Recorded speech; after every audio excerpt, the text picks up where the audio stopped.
Olá, eu sou Eliane Maria e esse é o primeiro episódio de uma série onde nós vamos falar sobre o transtorno de personalidade narcisista. Você sabe o que é um transtorno de personalidade? E um narcisista ou uma narcisista? Já passou pela sua vida? Atualmente, muito tem se falado sobre os transtornos de personalidade e como eles afetam a vida das pessoas. E em tempos de rede social, o transtorno de personalidade narcisista tem se destacado, mas muitas pessoas não fazem ideia do que se trata. Egos expostos correm solto na nossa timeline, cada dia mais inflados e exigindo aplausos. Mas do que se trata esse transtorno? Como ele pode afetar as pessoas acometidas e os que estão à sua volta? É sobre isso que vamos falar nesta série de podcasts. O que a ciência tem a nos dizer sobre o transtorno de personalidade narcisista?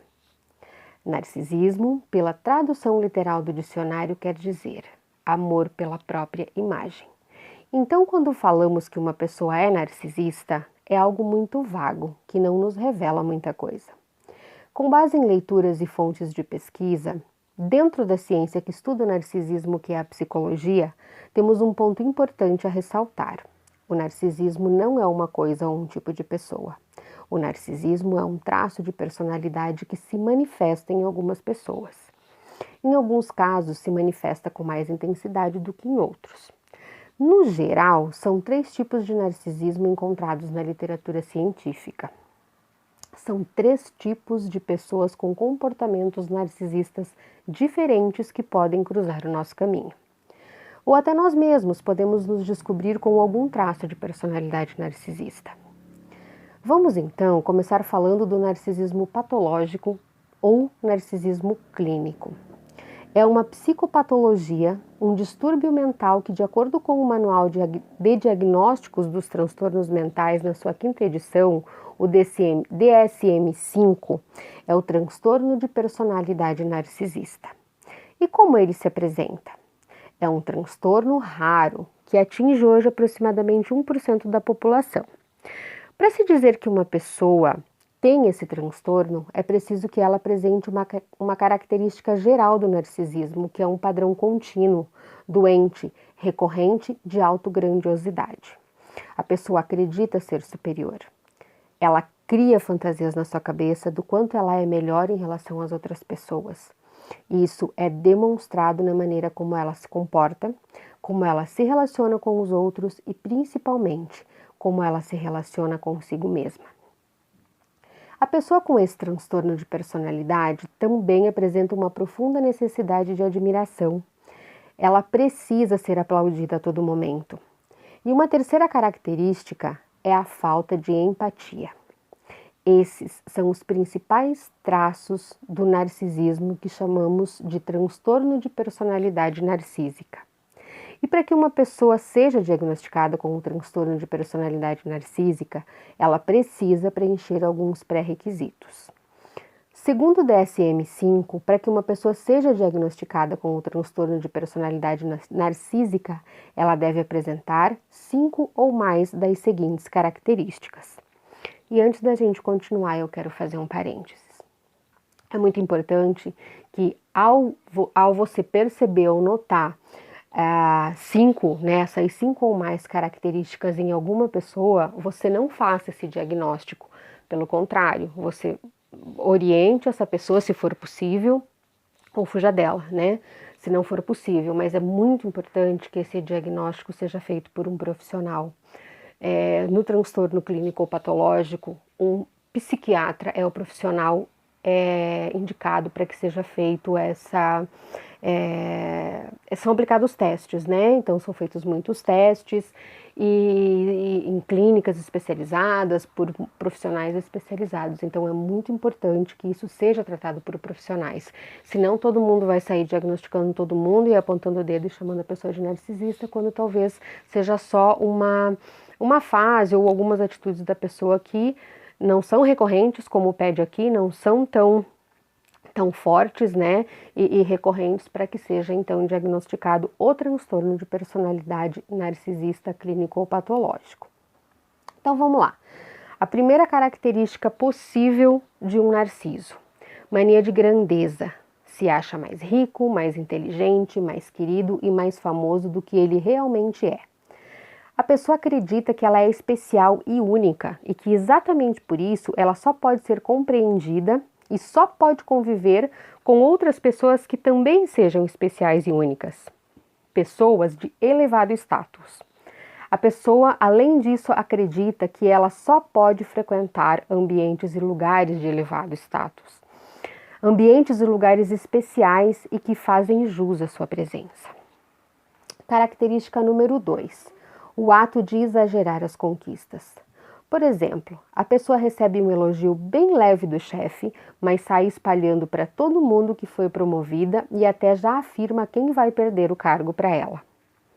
Terceira, ofender ou magoar as pessoas com comentários maldosos ou desnecessários, usando como desculpa a preocupação com o bem-estar delas, ou então o compromisso que ela tem de sempre falar a verdade, como se a verdade dela fosse uma verdade absoluta. 4. Arrogância. O narcisista tem uma propensão de se achar único, especial, digno de um tratamento diferenciado. Você já se sacrificou para ajudar alguém que, ao invés de ao menos demonstrar gratidão pelo que você fez, deixou claro que você não fez mais do que a sua obrigação em ajudá-lo? Eu já. Essa pessoa provavelmente é narcisista. Característica número 5 é a falta de empatia. A pessoa é incapaz de se colocar no lugar do outro. Na cabeça dela, o mundo gira ao seu redor e seus pensamentos e atitudes são os certos e quem pensa ou age diferente é que está errado. Ela não gosta e às vezes não consegue reconhecer ou se identificar com os sentimentos e com as necessidades dos outros. 6. Personalidade sedutora e viciante. A palavra narcisismo vem de narque, que quer dizer aquele que tem o poder de deixar alguém entorpecido. Quem já cruzou com um narciso pela vida sabe bem o quão sedutores eles são. 7. Preocupação excessiva com a imagem e a reputação que passa para as outras pessoas. Nas relações amorosas, principalmente, é bem provável que eles só se relacionem com pessoas que eles considerem belas, com boa aparência, justamente para que eles possam desfilar com essas pessoas como se elas fossem troféus. E quando eles se relacionam com alguém que, do ponto de vista deles, seja mais ou menos, mas é uma boa companhia, dentro e fora de quatro paredes, eles cozinham, entre aspas, essa pessoa em banho-maria. Nunca assumem compromisso, não apresentam para os amigos, nunca sai com ela em público e vai enrolando, fazendo de conta que isso é ciúmes ou cuidado. 8. Culpar os outros pelos próprios erros. Quando uma pessoa se preocupa demais com a sua reputação, é bem óbvio que ela tenha problemas em assumir erros. Afinal de contas, uma pessoa com a reputação ilibada não comete erros. Ao menos na cabeça do narciso funciona assim. Ele sempre vai assumir os louros por aquilo que deu certo e vai achar um culpado por aquilo que deu errado. Característica número 9. Relações movidas por interesse. Os narcisistas costumam enxergar as pessoas como meios para alcançar seus objetivos e saciar suas necessidades. São verdadeiros alpinistas sociais que usam os outros como degraus. Característica número 10, que é a última, mas não menos importante, é o comportamento passivo-agressivo. É uma forma indireta de agressão que se manifesta através da ironia, do sarcasmo, do vitimismo, atrasos, esquecimento, procrastinação, ambiguidade, cara amarrada, o famoso se emburrar, entre outras. E por que o narciso age assim? Porque é muito difícil a vítima expor esse tipo de ataque, já que ele é feito de forma indireta. Então, quando é confrontado, o narciso já reverte a situação dizendo que não fez nada daquilo e que o problema está na interpretação da outra pessoa. A vítima acaba sendo a vilã e a louca da história. Além disso tudo, os narcisos clínicos ou patológicos têm uma oscilação entre dois aspectos da personalidade. De um lado, a grandiosidade. Exatamente esse senso de autoimportância, esse senso de ego inflado. Do outro lado, uma hipersensibilidade. A pessoa oscila entre se sentir maravilhosa e especial, acreditar que ela merece tratamentos diferenciados, acreditar que ela merece direitos especiais e entre ser sensível a críticas. Quando essa pessoa é criticada, ela tende a se sentir muito mal, tende a se sentir profundamente ofendida por isso. Quando esse senso de superioridade é questionado por outras pessoas, ela tende a gerar sentimentos muito negativos, que podem ser desde a pessoa se sentir muito triste até ter explosões de raiva, de indignação por estar sendo contrariada. De um outro lado, temos a pessoa com um ego super inflado e um senso gigantesco de autoimportância. E do outro lado, a pessoa é muito sensível aos julgamentos externos, justamente por depender tanto deles. Então, ela acaba sendo muito suscetível à aprovação e aos aplausos dos outros. Este é o transtorno de personalidade narcísica, também conhecido como narcisismo clínico ou narcisismo patológico. Lembrando que o narcisismo clínico é muito raro. Apenas 1% da população vive o transtorno de personalidade narcísica. Aqui é importante frisar que quando você vir ou ouvir professores, palestrantes ou outros profissionais que não sejam especialistas na área falando de narcisismo, possivelmente eles estarão falando dos outros dois tipos que veremos a seguir, e não do narcisismo clínico ou patológico.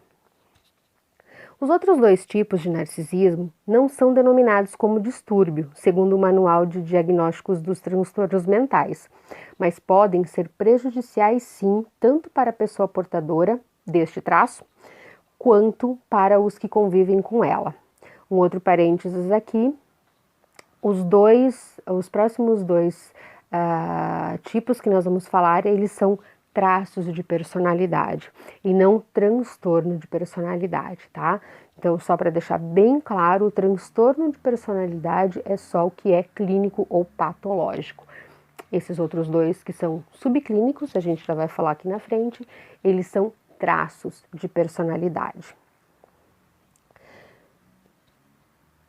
Então, esses outros dois tipos de narcisismo são chamados de subclínicos, que os traços de personalidade e não transtornos de personalidade. Isso é o que diferencia o clínico do subclínico e são muito mais comuns entre a população. As estimativas são de que entre os jovens, pelo menos 10% vivem com algum tipo de narcisismo subclínico que prejudica suas relações. Se você ficar atento às descrições desses tipos de narcisismo, você vai perceber que o percentual pode subir ainda mais, de acordo com o comportamento das pessoas. O primeiro tipo de narcisismo subclínico é chamado de narcisismo de grandiosidade, ou narcisismo grandioso. Ele é muito parecido com o narcisismo clínico, porém numa versão mais branda, mais leve, digamos assim. Ele envolve essa característica de autoimportância, de que ele é especial e de que as pessoas devem alguma coisa a ele. Enfim, todas as características de grandiosidade que estão presentes no narcisismo clínico também se manifestam no narcisismo de grandiosidade subclínico, porém de uma forma mais amena. No narcisismo subclínico de grandiosidade, a pessoa tende a ser muito extrovertida, sempre rodeada de outras pessoas e ser o centro das atenções. Porém, ela não se abala no caso de ser criticada. Ela gosta de atenção e de aplausos. Seu ego superinflado quer sempre mais e mais elogios e gosta dos estímulos sociais. E, principalmente, ela acredita na sua grandiosidade. E por este motivo, quando recebe qualquer crítica, ela não se abala. Dá as costas e segue a vida. Ter claro tudo isso é muito importante para entender o segundo tipo de narcisismo subclínico, que é o narcisismo vulnerável. O narcisismo vulnerável também apresenta as características de grandiosidade.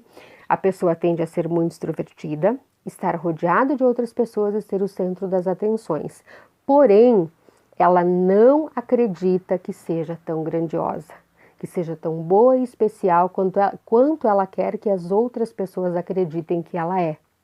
Existe muita vergonha, muita humilhação dentro dessa pessoa, e o clamor externo por grandiosidade é uma fuga, uma capa para esconder a sua sensibilidade e as suas frustrações. Ela precisa que as pessoas a admirem, a aplaudam, porque ela não consegue fazer isso por ela mesma. Ela é mais introvertida e reservada. Evita se expor porque não sabe lidar e não aceita críticas. Ela vive um conflito interno entre como ela quer que o mundo a veja e como ela se vê. Então aqui a gente ressalta e faz um resumo geral dos dois tipos então. Dos subclínicos nós temos o que é muito claro nos três tipos de personalidade narcísica, tanto o patológico quanto os não patológicos, que são os subclínicos, é um ego exacerbado, é um ego gigante, um ego superinflado, e as características gerais são as mesmas, né, de grandiosidade, falta de empatia. Isso não muda nos três tipos, porém, no patológico ele tem as duas coisas numa mesma pessoa, ele tem a grandiosidade de um lado e a hipersensibilidade de outro, e isso numa escala muito grande, com rompantes muito grandes, tudo é muito pro narcisista clínico ou patológico. Já no subclínico nós temos esses dois tipos, que é o de grandiosidade, que é o cara que se acha mesmo e que assume que se acha e que acredita naquilo, e ele não quer, não se importa, na verdade, ele não quer nem saber a tua opinião porque ele não se importa com ela. E o narcisista vulnerável, ele quer que as pessoas acreditem que ele é bom, que ele é grandioso, que ele é poderoso, que é o bambambam, porém ele não acredita nisso. Então qualquer crítica que ele receba, ele desmorona, ele não sabe lidar. Então por isso, para evitar, ele evita se expor, ele, como diz o próprio texto, ele ele é introvertido, né? Então é muito difícil para ele aceitar que ele não é bom, só que ele quer que você acredite que ele é bom. Então ele vive um conflito interno muito grande. Então isso é muito importante na hora de saber olhar, né? De enxergar a pessoa que pode estar do seu lado, pode ser o seu cônjuge, o seu companheiro, o seu namorado, o seu irmão, o seu filho, a sua mãe, seu colega de trabalho, né? Então é importante as características, das 10 características ali, elas são unânimes e iguais para todos os tipos de narcisista. Apresentou 5, pode sim ter ou transtorno de personalidade narcísica ou o traço de personalidade narcísica, desculpa, me fugiu a palavra, tá? Então, esses são os tipos. Eu quis deixar muito claro para vocês como uma introdução, para que nos próximos episódios nós vamos falar sobre o colega de trabalho narciso, sobre um companheiro narciso, sobre uma mãe narcisista, e sobre como as relações com pessoas narcisistas podem ser tóxicas e abusivas. Espero que vocês tenham gostado desse conteúdo e até o próximo. Obrigada!